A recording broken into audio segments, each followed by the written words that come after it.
Amin. Iya, shalom saudara, saya percaya kita semua tentunya ada dalam pemeliharaan Tuhan di hari-hari yang terakhir ini. Apapun keadaan kita, apapun yang harus kita lewati, kita percaya bahwa Tuhan tidak pernah meninggalkan kita. Saudara, apa yang sedang terjadi hari-hari depan mata kita masih terus ya di dalam khotbah-khotbah saya dari Wake Up Call 1 sampai yang ke-7 masih berbicara tentang seputar apa yang terjadi. Ada banyak SMS yang masuk kepada saya yang berkata, "Ibu, benarkah semua ini adalah awal dari pemerintahan antikris yang akan segera masuk dan akan terjadi akhir zaman kedatangan Tuhan?" Yang pertama saya selalu berkata, jangan takut, justru berita tentang kedatangan Tuhan adalah berita sukacita bagi kita. Kenapa? Karena kita adalah orang-orang yang menanti-nantikan Tuhan. Baik saudara, langsung saja kita sama-sama belajar dari firman Tuhan. Saya ambil dari Matius pasal yang ke-24 ya. Matius 24 ayat yang ke-37 di sana berkata begini, "Nasihat supaya berjaga-jaga. Sebab sebagaimana halnya pada zaman Nuh, demikian pula halnya kelak pada kedatangan Anak Manusia." Ya, kapan Tuhan itu akan datang dan apa tandanya? Matius 24 ayat 37 Yesus berkata ya, "Sebab sebagaimana halnya pada zaman Nuh, demikian pula halnya kelak ada kedatangan Anak Manusia." Ayat 38, "Sebab sebagaimana mereka pada zaman sebelum air bah itu makan, minum, kawin, mengawinkan sampai kepada hari Nuh masuk ke dalam bahtera, dan mereka tidak tahu akan segala sesuatu sebelum air bah itu datang dan melenyapkan mereka semua. Demikianlah pula halnya kelak pada kedatangan Anak Manusia." Saudara, tanda kedatangan Yesus yang pertama adalah dikatakan semua terjadi seperti biasa. Orang itu sedang melakukan semua aktivitas, kita sedang tidak menyadari, bahkan banyak orang yang tidak berjaga-jaga, yang tidak siap. Ya seperti kehidupan kita seperti biasanya. Orang bekerja, cari uang, ada yang kawin mengawinkan, pesta pora, hidup dalam kenajisan, hidup dalam dosa, perselingkuhan, hidup dalam seperti halnya kita hidup setiap hari. Ya, jadi sebenarnya tidak ada tanda yang terlalu wow atau luar biasa menjelang kedatangan Kristus. Tapi Alkitab berkata ya seperti zaman Nuh saudara ya, bahwa semuanya sedang baik-baik saja ya. Lalu di sana dikatakan saudara ya, ketika semua orang lagi biasa-biasa saja melakukan semua aktivitas, kita juga melihat hari-hari ini saudara, tiba-tiba semua berhenti dari aktivitas. Virus corona datang menyerang dan tidak peduli kaya, miskin, tua, muda, semua dipaksa untuk berdiam diri. Ya, untuk berdiam diri, dan bahkan orang-orang yang dulunya beribadah di gereja sekarang tidak boleh lagi ya. Ada yang berkata gini, "Ibu, saya dulu nggak pernah ke gereja, Bu ya. Di saat saya mau bertobat karena virus ini, saya nggak boleh lagi ke gereja." Saya bilang nggak apa-apa ya, lihat firman secara online ya, lihat khotbah-khotbah di YouTube, yang penting imanmu bertumbuh dan bangkit ya. Lalu ayat yang berikutnya berkata begini saudara ya, ayat yang ke-40. "Pada waktu itu, kalau ada 2 orang di ladang, yang seorang akan dibawa dan yang lain akan ditinggalkan. Kalau ada 2 orang perempuan sedang memutar batu kilangan, yang seorang akan dibawa dan yang lain akan ditinggalkan. Karena itu berjaga-jagalah, sebab kamu tidak tahu pada hari mana Tuhanmu datang." Saudara, ini berbicara tentang pengangkatan. Banyak orang hari-hari ini yang bertanya kepada saya ya, "Bu, apakah sebentar lagi kita akan mengalami rapture atau pengangkatan?" Istilah rapture itu kita sering dengar, yaitu pengangkatan. Ayat ini berkata, lagi ada orang sama-sama di rumah, tiba-tiba suaminya hilang, istrinya tertinggal. Atau ada istri sama-sama suami di rumah, istrinya terangkat, suaminya tertinggal. Atau mungkin ada anak lagi bersama-sama orang tuanya, anaknya terangkat ya, orang tuanya yang tertinggal. Saya pernah bermimpi saudara, satu kali saya tuh bermimpi saya lagi ada di Kota Poso, di tempat kelahiran saya, dan di sana saya lagi bersama dengan kakak saya saudara ya. Sementara saya ngobrol dengan kakak saya di luar rumah, dan itu posisinya malam saudara ya. Jadi langit itu gelap gulita. Tiba-tiba ketika kami sedang ngobrol, sedang berbicara, tiba-tiba langit itu menjadi terang benderang saudara. Lalu dalam mimpi itu saya berkata kepada kakak saya, "Ini kayaknya mau kiamat ya, kenapa langitnya tiba-tiba bercahaya terang kencang sekali. Lalu kakak saya bilang, iya nih, kayaknya memang mau kiamat. Lalu tiba-tiba kakak saya berlari meninggalkan saya. Saya panggil kakak saya, kamu mau kemana? Saya bilang. Dia bilang, saya mau memberitahukan kepada orang-orang bahwa ini udah mau kiamat. Saya mencegah dia, saudara. Saya bilang, jangan pergi, tunggu di sini, jangan pergi. Tapi kakak saya cepat langsung pergi, saudara. Ya, sementara saya melihat dia pergi, tiba-tiba saya terangkat, ya. Saya mulai meninggalkan bumi, saudara. Ya, tapi apa yang terjadi ketika saya meninggalkan bumi itu, saudara? Ya, kakak saya melihat saya terangkat naik, saudara, ke langit. Lalu kakak saya itu berteriak, saudara. Dia bilang, Debbie, jangan tinggalkan aku, Deb, ajak aku sama-sama. Ya, dan saya meninggalkan bumi itu terangkat makin tinggi, makin tinggi. Tapi saya melihat kakak saya menangis, saudara. Saya juga menangis dengan hati yang pedih. Saya sambil terangkat tinggi itu saya menangis, saudara. Saya mengingat bagaimana keluarga saya yang tertinggal, bagaimana orang-orang yang saya kasihi yang tertinggal di bumi. Itu saya menangis dengan pedih, saudara. Tiba-tiba ada suara yang berkata kepada saya, bersiaplah karena kamu akan dirubah dalam tubuh kemuliaan. Dalam sekejap mata saya diubahkan seperti ada kilat begitu, saudara. Lalu saya tiba-tiba berubah. Nah, ketika saya dirubah dalam tubuh kemuliaan itu, apa yang terjadi? Saya lupa dengan semua yang terjadi di bumi. Saya lupa dengan orang-orang yang saya kasihi. Saya lupa dengan keluarga saya. Ada satu perasaan damai dan sukacita yang begitu luar biasa. Saya terus terangkat naik ke surga. Begitu saya terbangun pagi hari, saudara, saya nangis bercucuran air mata. Lalu Roh Kudus berkata di hati saya begini, selama masih ada waktu, berdoalah bagi orang-orang yang kau kasihi. Berdoalah bagi mereka agar mereka juga boleh diselamatkan. Kenapa Tuhan berkata? Karena ada satu saat nanti, ya, engkau bahkan tidak mengingat dengan mereka yang ada lagi di bumi ini. Selama masih ada waktu, berdoa. Saudara, ayat ini berkata tadi, ketika ada satu orang di ladang, yang satu hilang, yang satu tertinggal. Ketika ada dua orang di pengirikan, yang satu terangkat, yang satu tertinggal. Ini bicara tentang pengangkatan. Dan orang-orang yang akan mengalami pengangkatan itu adalah orang-orang yang hidup dalam kekudusan. Itu syaratnya, saudara, ya. Hidup dalam kekudusan dan pertobatan. Ayat yang berikutnya dikatakan begini, saudara. Ayat 42, karena itu berjaga-jagalah, sebab kamu tidak tahu pada hari mana Tuhanmu datang. Tetapi ketahuilah ini, jika tuan rumah tahu pada waktu mana, pada malam hari pencuri akan datang, sudahlah pasti ia berjaga-jaga dan tidak akan membiarkan rumahnya dibongkar. Sebab itu hendaklah kamu berjaga-jaga, ya, hendaklah kamu juga siap sedia, karena Anak Manusia datang pada saat yang tidak kamu duga. Saudara, Yesus Kristus akan datang di saat yang tidak kita duga, tetapi akan ada tanda-tanda. Ya, hari-hari ini banyak sekali orang yang mengirimkan kepada saya cuplikan tentang antikris, ya. Semua berkata baru perkiraan dan prediksi di balik virus ini ada konspirasi yang akan menuju kepada satu pemerintahan dunia dan kita akan masuk kepada masa antikris. Ya, bahkan beberapa waktu yang lalu saya menerima artikel bahwa pemakaian chip 666 itu akan segera diberlakukan, ya. Saudara, apa yang harus kita lakukan? Begitu banyak chat yang masuk bertanya kepada saya, Bu, apakah ini benar, Bu? Apakah ini benar? Lalu apa yang harus kita lakukan, Bu? Kalau memang benar begitu, apa yang harus kita lakukan? Saya bilang, tidak ada yang dapat kita lakukan selain kita itu bersiap-siap dan berjaga-jaga. Lalu ada beberapa saudara, banyak yang masuk bertanya kepada saya begini, Ibu, saya mendengar ada satu khotbah hamba Tuhan yang berkata, untuk mempersiapkan diri menghadapi antikris ini, yang pertama kita jangan utang di bank. Ini bagaimana Bu, utang saya masih banyak Bu di bank, saya akan cari uang untuk melunasi, bagaimana? Saya bilang tenang, jangan panik. Selama Bapak masih bisa niat bayar dan membayar menyicil, jalankan aja. Sebisanya memang ya, kalau bisa jangan berhutang. Kenapa? Karena utang itu membuat hidup kita tercekik nanti. Tapi jalani aja dulu.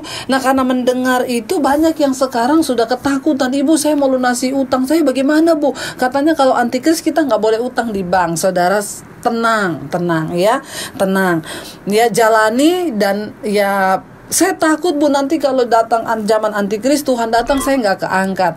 Yang penting saudara niat bayar. Walaupun belum lunas, kalau Tuhan datang ya puji Tuhan dianggap lunas lah. Yang penting niat bayar itu saudara. Jangan terlalu gegabah dan ketakutan mendengar hamba Tuhan berkata ini dan lain sebagainya. Ada juga yang bertanya gini, Bu, yang kedua kata hamba Tuhan itu saya harus beli tanah. Beli tanah ukuran besar untuk saya tanam buah, sayur, supaya kalau masa antikris datang, saya nanti nggak pakai chip itu. Ya, nanti saya akan hidup dari perkebunan saya. Bu, saya nggak punya uang mau beli tanah. Saudara, coba kita punya pemahaman yang benar kepada firman Tuhan. Saya bilang, Ibu, Bapak, lakukan apa yang ada di firman Tuhan saja. Kalau tidak tertulis di firman Tuhan, nggak usah dilakukan. Ya, tapi nanti bagaimana Bu? Kita nanti dipasang tanda. Mengerti kebenaran firman saudara ya. Makanya kita buka mata kita. Alkitab berkata akan ada masa pengangkatan. Orang-orang yang hidup dalam kekudusan tidak akan mengalami masa kesusahan besar itu. Sebelum itu terjadi, kita sudah diangkat. Ya, jadi saudara, jadi saya mau beli tanah di mana? Saudara, Alkitab udah tulis. Mau sehebat apapun saudara itu mau beli tanah berapa hektar, yang namanya penggenapan firman itu akan terjadi dan harus digenapi. Coba kita baca sama-sama di Wahyu pasal 13 ayat yang ke-17 saudara ya. Wahyu pasal 13 ayat 17 berkata begini, dan tidak ada seorang pun yang dapat membeli ya atau menjual. Sebentar saudara, saya pengen kita buka Wahyu pasal 13 ayat yang ke-16 mulai. Wahyu pasal 13 ya. Jangan langsung buru-buru, ketakutan, buru-buru mau melakukan ini, mau melakukan itu. Ya, baca Alkitab. Apa yang tertulis di dalam itu yang kita lakukan ya. Wahyu pasal yang ke-13 ayat yang ke-16 mulai dikatakan begini saudara. Ya. Wahyu 13 ayat yang ke-16 mulai, dan ia ya, antikris ya, akan memaksa ya, dan ia akan menyebabkan sehingga kepada semua orang, besar kecil, kaya miskin, merdeka hamba, diberi tanda pada tangan kanannya dan pada dahinya ya. Ini yang Alkitab tulis ya. Dan antikris nanti akan menyebabkan ya, sehingga kepada semua orang, kaya, miskin, kecil, besar, tua, muda, orang merdeka atau hamba, akan diberi tanda pada tangan kanannya atau pada dahinya, dan tidak seorang pun yang dapat membeli atau menjual selain daripada mereka yang memakai tanda itu, yaitu nama binatang itu dan bilangannya. Ya, saudara, ada orang yang berkata kepada saya gini, Bu, kalau disuruh pasang tanda itu ya kalau kita nggak mau kan bisa Bu. Ya, saya nggak mau saudara. Ya, banyak orang yang berkata gini, saudara berpikir itu antikris, itu setan yang muncul dalam rupa yang menakutkan. Enggak saudara ya. Antikris itu berasal dari kita kata Yesus, artinya mereka juga manusia biasa ya. Bahkan mungkin ada orang-orang yang mengaku dirinya Kristen saudara. Nah, di sana dikatakan saudara, ketika kita disuruh pasang tanda, saya baca artikel ini itu berapa puluh tahun yang lalu, bahwa pembuatan microchip itu sudah sedang dimulai, itu berapa puluh tahun lalu. Dan memang saya membaca di sana mereka akan berupaya supaya tahun 2020 lebih itu sudah selesai. Ya, dan ketika melihat semua ini, kayaknya ini memang sudah mulai penggenapan firman Tuhan ya. Dan saudara, kalau saudara bilang begini, kita berkebun aja supaya kita nanti tidak usah pakai tanda itu. Salah. Saudara tahu tanda itu hanya sebesar beras. Chip itu 666 itu hanya sebesar beras. Di Amerika sekarang sudah ada beberapa perusahaan yang mengharuskan karyawannya untuk pakai tanda itu. Kenapa? Itu adalah mereka sebut dengan dompet elektronik. Ya, artinya apa? Di situ ada nomor rekening saudara, di situ ada nomor KTP saudara. Jadi saudara, kemungkinan kalau chip itu dipasang, itu saudara tidak dikejar-kejar dan harus pasang ini tanda 666 dari enggak. Nanti saudara terima surat panggilan dari pemerintah, Anda akan dipasang chip yaitu KTP. Mungkin seperti itu. Kenapa saudara? Karena memang ini sudah dikatakan dari segi kesehatan WHO itu sangat mendukung chip ini. Kenapa? Kalau orang itu dipasang chip, saudara, akan terdeteksi virus, penyakit apapun itu akan terdeteksi. Jadi itu nanti kita akan dipaksa.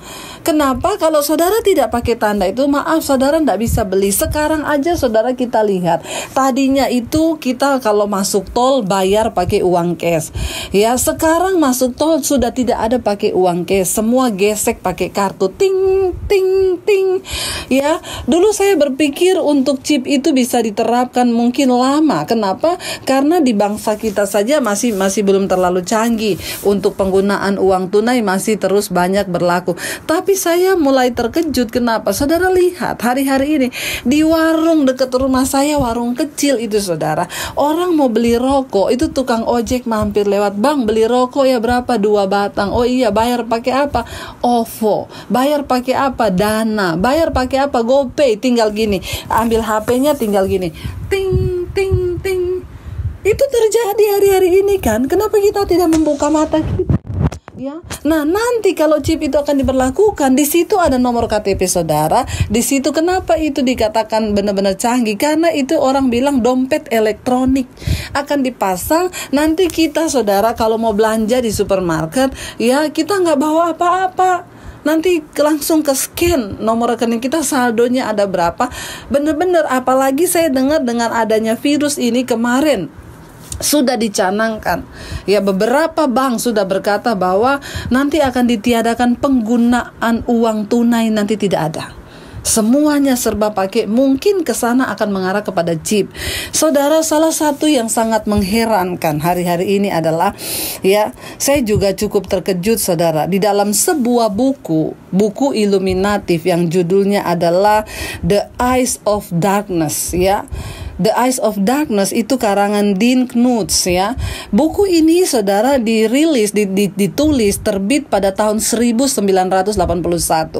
Dan saudara tahu di dalam buku itu sudah diceritakan tentang adanya virus ini.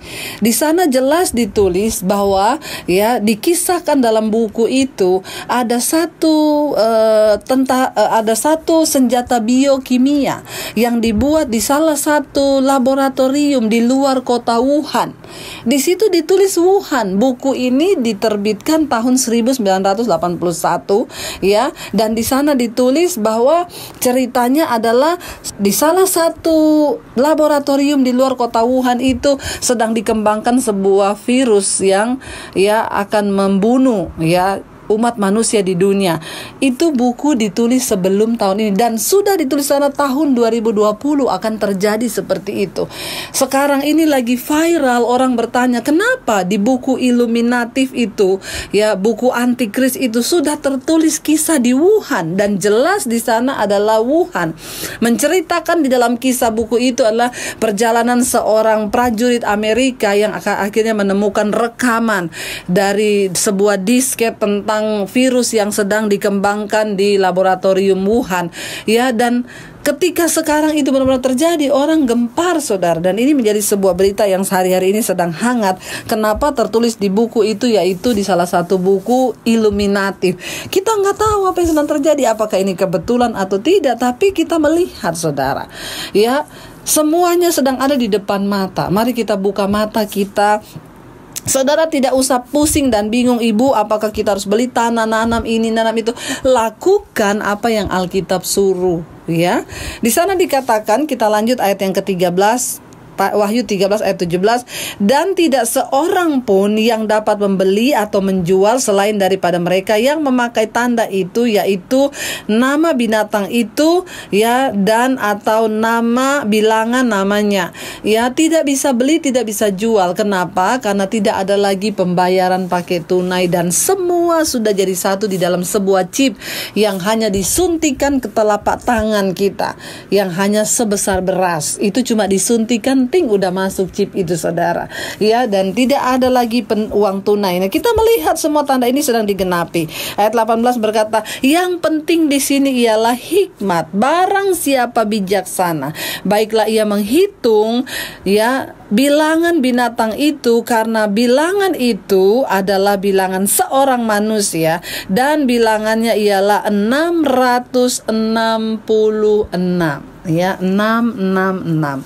Saudara, semuanya pasti akan terjadi dan digenapi. Kita tidak perlu takut mendengarkan berita itu. Banyak orang yang masuk ke WA saya, ibu bagaimana ini, saya baru tahu, saya gemetar, saya takut.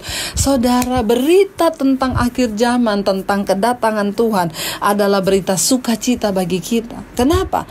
Karena kalau waktu ini tidak dipersingkat, tidak dipercepat, maka tidak akan ada satu orang pun yang selamat. Kita adalah orang-orang yang mempercepat waktu kedatangan Tuhan itu. Mari berdoa sungguh-sungguh hari ini. Tinggalkan dosamu, bertobat. Yang masih hidup dalam kenajisan, percabulan, homoseksual, lesbian, bertobat hari-hari ini. Yang cinta uang, masih berburu uang, kekayaan, harta menjadi segala-galanya. Bahkan hamba-hamba Tuhan yang terus hidup dengan cinta uang, tinggalkan semua itu. Kita tidak punya banyak waktu lagi untuk bertobat. Hari ini kalau engkau mendengarkan suaranya, kata firman Tuhan, bertobat dan berlutut di bawah kaki Tuhan. Yang masih hidup dalam perselingkuhan, kenajisan, bertobat hari ini. Selama Tuhan masih berbicara, bertobat, bertobat, bertobat.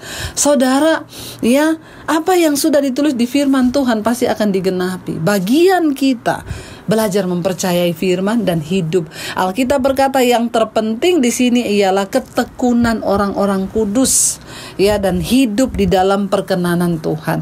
Saya percaya biar ini menjadi sebuah wake up call bagi kita. Dengan adanya virus corona ini menjadi wake up call bagi kita semua untuk semakin mencari Tuhan, semakin merendahkan diri, semakin hidup takut akan Tuhan. Kalaupun semuanya harus tergenapi, ya sudah saudara, ya, berarti yes, Tuhan segera datang. Mari kita persiapkan hidup kita, anak-anak kita, ya, supaya kita dan keluarga kita tidak ada satupun yang tertinggal, tetapi semua beroleh kehidupan yang kekal. Saya mau mengajak semua kita menundukkan kepala. Kita mau merendahkan diri di bawah kaki Tuhan, saudara. Biar kita mau berkata kepada Tuhan, bawa kami Tuhan di dalam perkenanan-Mu. Saya ingin menyanyikan sebuah pujian yang sudah lama sekali, tapi lagu ini tetap menjadi berkat, dia tetap menjadi kekuatan bagi saya untuk menghadapi hari-hari terakhir ini. Zaman sekarang berjagalah, lihat dunia bergelora, kedengaran sini sana banyak kabar menggemparkan. Berlindunglah dalam sabda